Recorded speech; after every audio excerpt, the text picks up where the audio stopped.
The Nintendo Wii era of gaming is an era that just didn't resonate with me.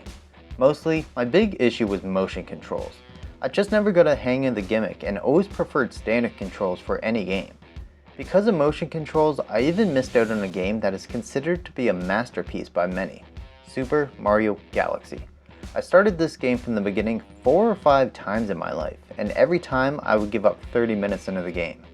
There's very specific levels in gaming that play with twists and turns, and I don't mean in terms of plot. The sinking boat in Uncharted, the rocking back and forth in Modern Warfare, and running upside down in Mario Galaxy always gave me a migraine. It's the same reason why I don't really care about VR gaming. But after years of knowing that this is one of the only mainline Mario games that I never played for more than half an hour, I decided to power through and see what I was missing.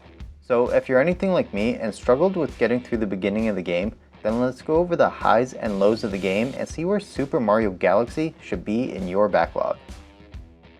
The first thing you're going to notice is the visuals. Now, it should be noted that I played this through the Super Mario 3D All-Stars collection for the Nintendo Switch, so I am aware that the visuals are being run through an HDMI cable instead of the composite cables used by the Wii.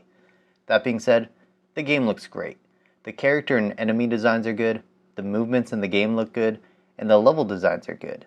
Each planet you explore has different layouts depending on which star you're going for, which means creating multiple versions of the same level, and I think they did a great job making them all look unique. All the different locations have bright and vibrant colors, and it's a game that is a joy to look at. If you enjoy the visuals in any other 3D Mario game, you'll like it here too. The same goes for the audio. The music is fantastic. It's catchy and reminiscent of other Mario games without being too similar. Music in Mario games can be some of the most iconic music in all of video games, and the music here is up to the same standard. Some of the sound effects, on the other hand, weren't as good. While most fit the game and the ability being used, I found the sound effect for the ice power-up to be rather annoying. There's something about the slight screeching sound that they decided to use to signify a skate carving in ice that just really bothered me. That being said, the ice power-up wasn't something that was used a crazy amount, but when it was, it really made me want to turn down the volume. The writing and story of the game is a little bit more interesting than some of the other Mario games, but it still follows the classic damsel in distress storyline. The fascinating aspect of it is needing to traverse planets and galaxies in order to collect enough stars to be able to face off against Bowser. These different planets and galaxies really allowed the level designers to be creative with their designs, which allowed for a more varied level experience, which I really appreciated. If you're looking for anything narrative driven, this definitely is not that type of game. So my biggest issue with the game while playing on the Wii was the opening levels. When needing to run upside down, the game would just give me a migraine, and I just don't know why. I love platforming games, but there's something about shaky movements and running upside down that, while I could understand exactly what was going on and what I needed to do, it would always make me feel sick. So I was never able to get past the first 30 minutes of the game without needing a break or turning it off entirely. But this time, I decided beforehand I was just going to power right through. And I'm glad I did, because while it did bother me a little bit at the beginning, it definitely didn't bother me anywhere near as much as it did the last time I tried the game on the Wii. Maybe the difference was using a Pro Controller versus the Wiimote, as I didn't need to focus on pointer controls. Or maybe it was something to do with running in HD that gave me a bit more clarity on screen. Honestly, I don't know what the reasoning is, but this version of the game definitely didn't bother me anywhere near as much.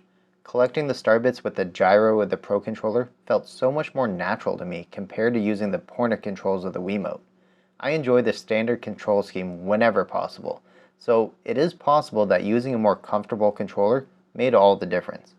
Whatever the main difference was, I'm very glad I was able to get through the game and not feel sick the same way people feel after using a VR headset or anything like that. Because I was able to get through the game, I was able to experience the smooth gameplay that is commonplace in 3D Mario games, and along with the smooth gameplay, I got to make use of a variety of power-ups found throughout the game. The B-suit gives Mario the ability to fly for a short period of time, the spring gives him the ability to jump incredible heights, the Boo suit allows him to become transparent and go through certain objects, and the Ice Flower allows him to skate across water. Along with classic staples like the Fire Flower and Star abilities, you can get a decent amount of different abilities in the game, but power-ups aren't everything, and the actual platforming in the game was really good.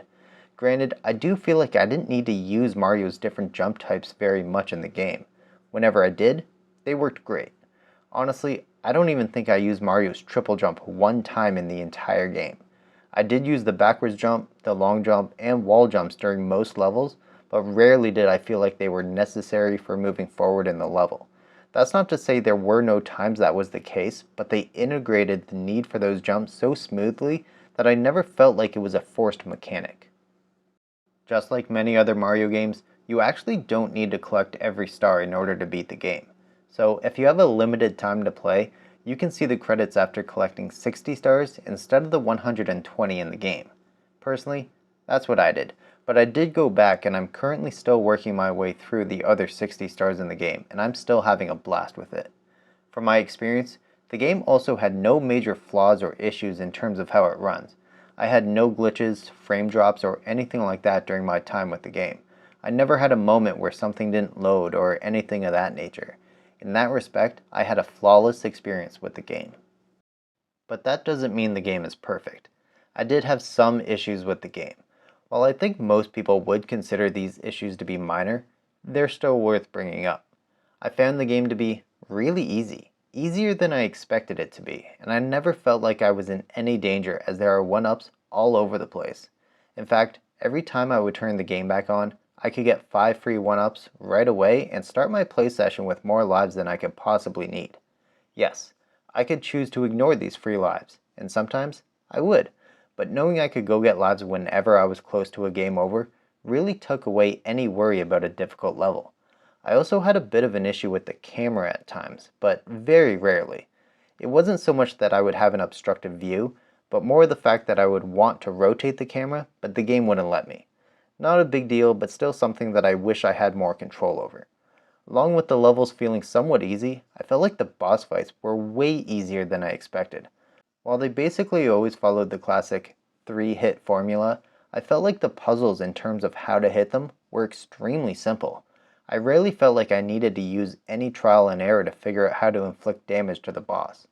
While I understand that's great design because it means a child can most likely figure it out, it means that as a 34-year-old, there was very little struggle for me. But with all that being said, with all the ups and downs in the game, the question is, where do I think Super Mario Galaxy should be in your backlog? It's a 3D Mario game. It's a game that is considered a masterpiece by many. But if you didn't play this because of pointer controls, feeling sick from needing to run upside down, or any other issue you may have had with the Wii version, then stop what you're playing and play the 3D All-Stars version right now. There's a reason why Super Mario Galaxy won multiple awards from multiple different outlets when it was released. Multiple websites and magazines gave it a perfect or near perfect score, and it still holds up today.